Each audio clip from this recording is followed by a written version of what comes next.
There is a saying that we should walk into our futures facing backwards, remembering our histories and how it has shaped us. When looking back at history, we see centuries of discrimination and prejudice experienced by people with intellectual disability. That history has shaped your thinking and how our society's systems, including the health, education and disability care industries, currently treat people with intellectual disability.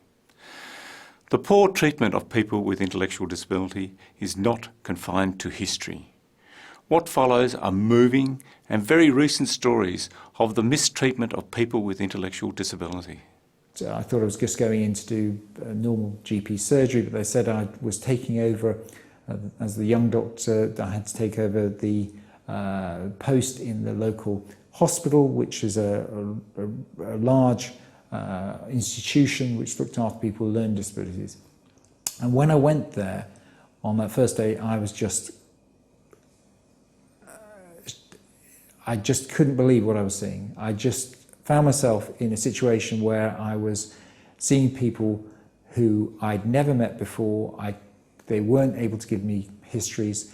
I went to work in a medical centre where I had a nurse that helped me and was extremely helpful, because without her I couldn't have navigated what was happening there.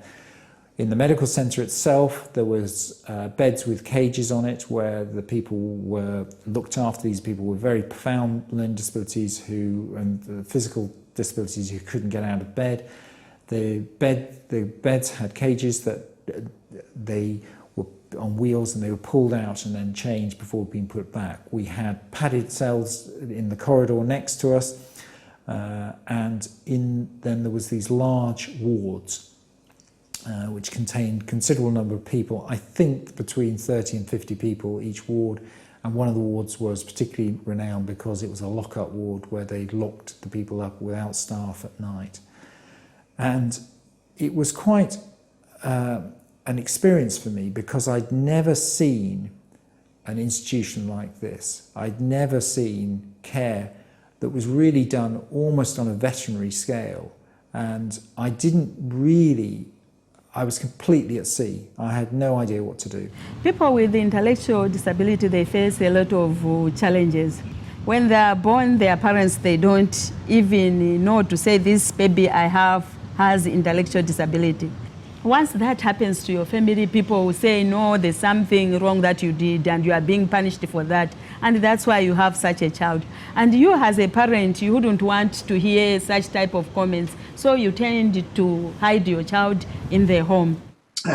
People were involved in group shaving routines with bloody razors and towels, where the Hep C was rife in the wards, and the staff inoculated, but the residents not. It tells you everything you had to know. So health had a stain, and a significant stain it had to overcome. We did many public opinion surveys that suggested that most of the general population thinks that they're either so incompetent that they don't matter, or that they're overserved. So we've tried to produce data, and we've tried to produce gaps in data, document country by country gaps in data understanding, monitoring, and systems of support. But if you don't have the data, you don't know who's being served. If you don't know who's being served, you don't know whether the services are any good. If you don't know whether the services are any good, you don't know whether the outcomes are any good. So it starts with data. So we've tried to use data and the absence of data to make the case in public policy environments that we've got a problem. The data we have shows tremendous need, and the data gaps show a tremendous indifference to the need.